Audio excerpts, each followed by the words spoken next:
Hey everyone, welcome back to the Healthy Profits Podcast. I'm your co-host Rae, and I have with me my co-host. No, you're my co-host. I'm your co-host. Come on. Okay. This is Sammy Shoebox Moses, my co-host. And this is Rae and I, my co-host today on the Healthy Profits Podcast, which is what brings us to the topic of this show. Yes. So, have you ever been in our seat where you are recording an episode? Maybe you've been listening to our other Healthy Profits Podcast episodes and you've been position yourself as the expert on your show, and you can use these tools to really gain authority and gain trust. These are all amazing things, but then maybe you put it into action and you're like, this is like falling short. It's landing flat. Maybe you even are just practicing introducing yourself in person and you're realizing, okay, their eyes are glazing over. This is not going the way that I thought. I had practiced my elevator pitch. What's happening? So anyways, today in this episode, we're going to go into giving you a hack to bypass that uncomfortability, all of the stuff that comes up when you're trying to introduce yourself and really put your name out there and make a stance for your name.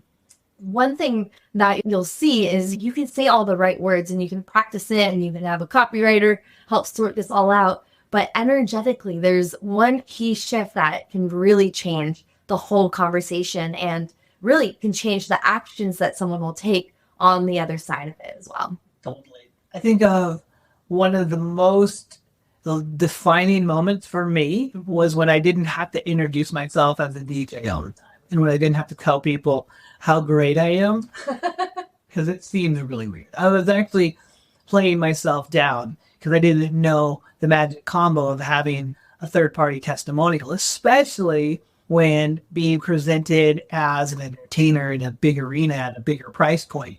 So for you, and why I say that for you guys, how does that feel if someone was to give you a third-party testimonial to be on your show, or give you a third-party testimonial about your show?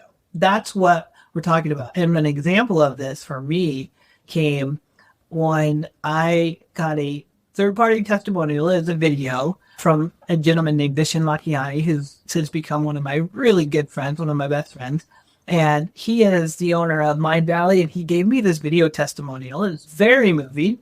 I loved it. It was like one of the nicest, sweetest things. I actually didn't even know he was thinking that. But when he sent me this testimonial and I was able to send that out to people, it was so much easier to ask for my price. It was so much easier to step into that bigger role that I love to play in a big event. And I tell you guys this because that third-party testimonial, and we're going to go over some samples on how to do that, is so crucial to helping you not feel like you're bragging about yourself. It makes you so much more at ease. And a lot of times, and this is one of the caveats, a lot of times people love to give them for you. Don't forget that part. That's actually one of the gifts about a third-party testimonial. We always think it's hard to ask for it, but today we're actually going to talk to you and teach you how to do that. Yeah, because it might be uncomfortable to ask for that testimonial or ask for that person to introduce you, but how much more uncomfortable would it be if you are really introducing yourself? And I want to put a different person in kind of the storyline here to give you another example. Sammy, who's your favorite musician?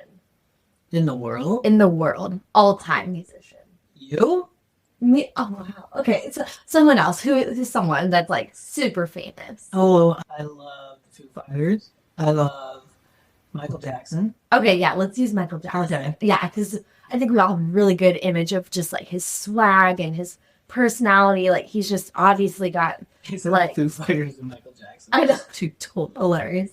So imagine Michael Jackson is introducing himself before the first show, the first song of his entire show, of his entire thing. Yeah. Yeah. Just like imagine he's like introducing himself, like you're hearing his voice already, but it's not like the bang of the song.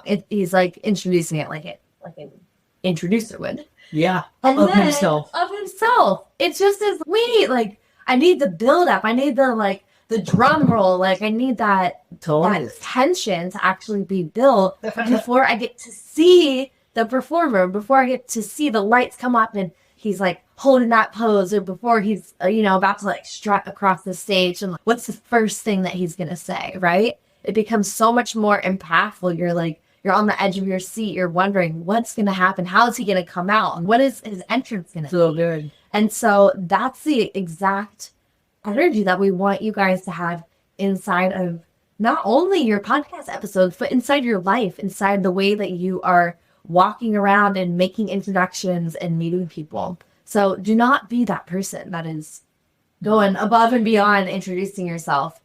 The other side of it is, have you ever met someone like that? It's like, okay, hi. However, we are going to now give you a really cool frame to give to someone, because we do this a lot. We're like, hey, how do you want me to introduce you? Right? So we want to coach you really quick on how to tell other people to introduce you. And this is a super fun exercise. I love doing this. Mm-hmm. And there's two different examples I'm going to give you guys real fast. So let's use me as a DJ. Okay. Right? So a lot of times people would say, okay, Sammy, what do you do? They would ask me, or they'd ask somebody else. How would it sound if someone asked Rae, hey, Rae, what does Sammy do? And Rae said, oh, Sammy's a DJ. Yeah. Blam, bam, bam. Sammy's a DJ. I don't know what else to say. Terrible. I'm just trying to get to the point and make it clear. Here is what we suggest. You give your prospective person that's going to help you be the third-party testimonial, the person giving you the third-party testimonial. So, Rae, when I'm at events, how do I make you feel?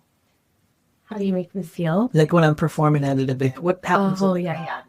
Oh, you just amplify the entire energy. You are up on stage, you're dancing, you're grooving, and no one wants to stand still when you're performing. Like, everyone's ready to just be in that vibe, be in that energy. That's so crazy. Sometimes I don't even notice that because I'm performing. Mm-hmm. Would you mind introducing me in that way? So if someone's like, hey, what does Sammy do? Yeah. Instead of being like, oh, he's a DJ, could you just say, actually, if you've ever been to an event where people just can't sit still, they're looking around to see, where is this music coming from?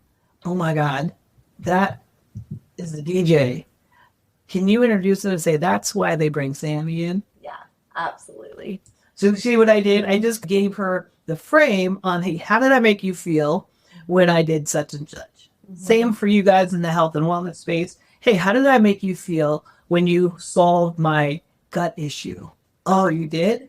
Awesome. Do you mind just telling the audience or telling us how you felt in my third-party testimonial? So that's one small frame. Can you think of another example? Like that, I did it for music. How would you do it for maybe like Betty Murray, for example, Menopause Mastery? In what context? How would you introduce Betty as a third-party testimonial? Because you know you love her. She's a sweetheart. She's so smart, and she just gets it. Instead of being like, oh, she's the host of Menopause Mastery. We're doing it live right now. Yes. How would you do that for Betty? So for Betty, I would say Betty's just such a caring woman, and she really is so clear on having the right skills to help women that are in their 40s get through menopause, and I think their 40s and 50s to get through menopause and feel supported and loved and taken care of during that huge transition in life. So much better than, she runs the Menopause Mastery show. Mm-hmm. Yes, I love it. And it's just tuning into how does it make you feel. Mm-hmm. And I think it can be so authentic, and like even there, I needed to pause it and reconnect with Betty. Okay, how does she make me feel? And so I think it's a good thing to note that it's like you're setting up your wingman, right? Cool. Who are you going to these events with? Who's going to be there by your side while you are meeting people? Of course, if it's your partner, whether that's your lover or your business partner or your best friend or your fiance, then have this conversation with them on the way to the gig, on the way to the event. And it'll support both of you. I can guarantee it. And another way that you can do it is also by having a co-host. So, of course, a co-host can be in this more traditional sense where Sammy and I are really co-hosting this show. Of course, we do some episodes separate, but we do a lot of them together. But it can also be co-hosting when you have a guest come on. And you can prep them and have them be ready for that too. Of course, you as the podcast host, you're probably already doing that for your guest. So the thing that you want to remember to do is, does your guest know to do that for you on your podcast, on your episode? And that will change the whole game, right? That will change the entire episode. A lot of times we see our clients, they bring in guests and then they're just shining all the light onto the guest. And it's like, wait, this show's yours. What about how you feel about it? And how are you taking their concepts or their ideas or their strategies and how do you use it? And so that really helps, I think, balance out that light that can be shared both ways. And I don't think anyone's going to have a problem with that. People love sharing the good vibes. Yeah, they love. And there's another episode that we recorded on not letting people take your shine. And this is that great framework on doing that. And just to reiterate, guys, just to make this easy, one of the things that is super fun to do with this is to practice with your loved ones. Practice maybe with, even with your kids. If you have kids, something pretty crazy to do is just introduce them in the third party way. Yeah. And it can be outside of business, right? You can just do this for fun. This is the Groove Master. And did you know how good he is at making the best pancakes? Like you can just have fun with it and play with it. And okay, I want to do you. Okay. So I'd say, have you guys ever met somebody that completely melts you? They're so kind, they get it. And then on the other side of it, there's just like this sharp edge to the business acumen. And you're like, whoa, that person is sharp and with it. And then they blow you away with their creativity, their music. So they're like this Renaissance woman. Yeah, that's this one right here. Wow, Sammy, you're making me blush. So that's the power right there, right? It can makes a good vibe. I think we should actually probably do that every day. I know, but I don't know. Keep asking about this. Can this be like a part of our morning routine? Can we just introduce each other? Dude, back to Rafa. Back to Rafa. Yeah. Have you ever met a kid so wild that you don't know if you can contain their energy, but they're so damn cute and you just can't figure out why you let them crawl out of the crib 10 times at night? Oh, man. That's our son. Yeah. Yeah. So there you go. There we go. Okay. Challenge for you guys is to practice this. Do it with the loved one. Do it with a friend or a family member. See how it goes. And then, of course, bonus challenge is to actually implement this inside of a podcast episode. We'll leave it at that, you guys. Yeah. Have fun doing it. Let us know how that goes, and we'll talk to you soon. Totally. Leave us a message or a comment inside of our channel here on Spotify or in Apple and let us know how that went for you. We'd love to see some of these third-party testimonials. All right. See you guys next time. Now that was a great episode. Thanks for joining us and tuning in to the Healthy Profits Podcast. Sammy and I are here to help you turn your health podcast into a treasure trove of opportunity for your listeners and your business. So join us twice a week as we unleash our favorite tips and strategies that have helped our clients at Evolve Podcasting turn their show into a thriving part of their business. And make sure you subscribe and listen in as each episode builds upon each other. And I know that you're a generous leader, so make sure you share this podcast with your fellow wellness entrepreneurs so we can all grow together. Until next time, stay healthy and keep thriving. Bye. Bye.